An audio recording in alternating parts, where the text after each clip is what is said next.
Filipino food has enjoyed quite the exposure in recent years, and I know this not because of national recognition and accolades, but because I'm hearing and seeing more and more people being exposed to it beyond just chicken adobo and lumpia.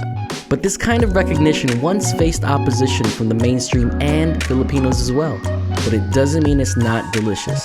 I'm here to taste the details of Filipino American food. Growing up as a Filipino immigrant, in school I was embarrassed about the home-cooked meals I'd have for lunch, squirming in my seat as I heard the, "Ew, what's that? That smells funny" comments. This experience isn't unlike what plenty of the chefs behind the Filipino food movement of today have gone through. As Filipino Americans, these chefs were exposed to other kinds of foods growing up.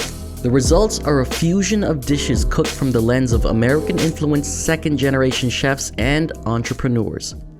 Here at Lasa, brothers Chad and Chase Valencia bring chefed-up sensibilities and techniques, along with the influence of growing up Filipino American, to the table.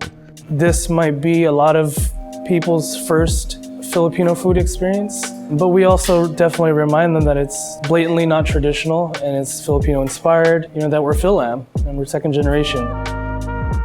Is there still some pushback from some Filipinos? When we started, there was a lot of pushback. We grew up and conditioned to taste our food in a certain way. To kind of challenge those perceptions and those flavors, those memories, those attachments, it's a lot.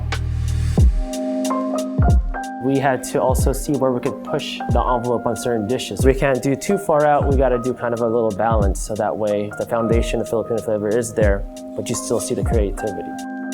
I think we realized that there is a mountain, and we're just starting to climb that mountain. I think we're just trying to put our flag on top of that mountain. Yeah, we're gonna have to come back down, but our flag's gonna be up there, you know what I mean?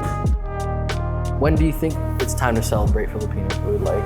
Once your average Angelino family is considering going to a Filipino restaurant for dinner. Mexican, Italian, Korean, Vietnamese, Chinese. Filipino food is not a part of that conversation yet.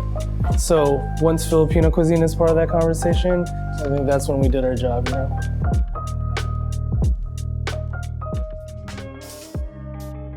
My mom used to slice these baguettes, and then she would put spaghetti sauce on it and put some mozzarella and some pepperoni. So that's a pizza. This bootleg version, yeah. It's a very admirable effort. It's not the same thing. It tastes great, but it's not the same thing.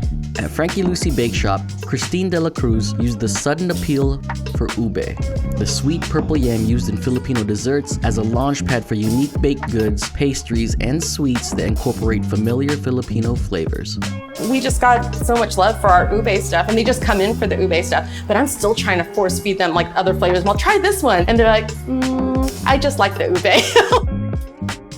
To be completely honest, we do get the Filipinos that say, this is not what I grew up with. So absolutely, auntie, this is not what you grew up with. It's not supposed to be. It's basically a new creation. It's something that's totally different. I just hope that at the very least, our food is able to not only just break the mainstream barrier, but also break the Filipino barrier, where people are a little bit more accepting of the Filipino American versions of it. Here at Mamser, they have a vibrant cocktail program using Filipino ingredients and inspiration.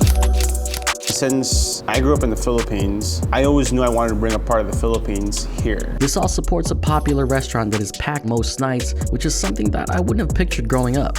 We're in America after all, if I wanted a Filipino restaurant with Filipinos come in, I'd put it up in the Philippines. Yeah. But we're in America, and that's what we have to do, serve the people. Once you win the trust, people are like, all right, whatever it is, it's probably dope. Kind of like this purple old-fashioned, it tastes like ube.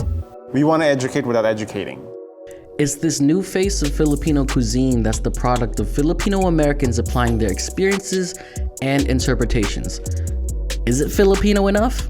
That really shouldn't matter, because what we're seeing out of cities like Houston, San Francisco, Chicago, and more is an exciting take on the cuisine that's generating mainstream attention.